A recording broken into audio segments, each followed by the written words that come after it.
The helpful neighbor. In a small and peaceful town, there lived a young man named Daniel.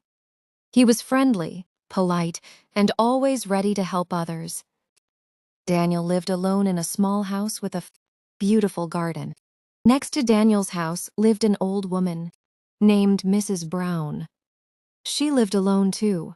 She was kind, but because of her age, many daily tasks were difficult for her.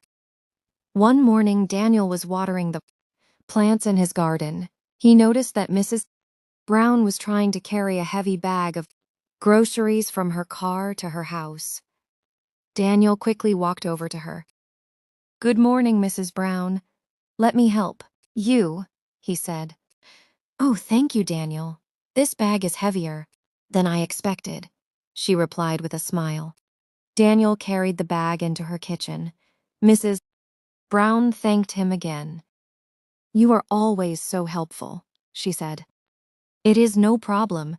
We are neighbors. We should help each other," Daniel replied. A few days later, Daniel noticed that Mrs.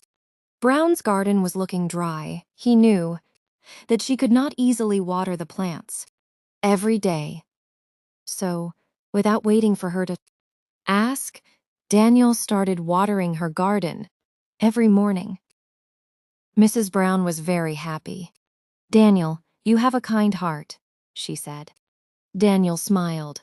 "Your flowers make our street beautiful. I'm happy to take care of them." One afternoon, something unexpected happened. Daniel was riding his bicycle when he suddenly fell and hurt his leg. He managed to walk home slowly, but he was in pain. Mrs. Brown saw him from her window.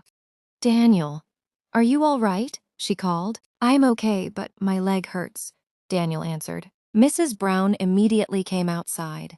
She helped Daniel sit down and called his family. She stayed with him until they arrived. Daniel was surprised.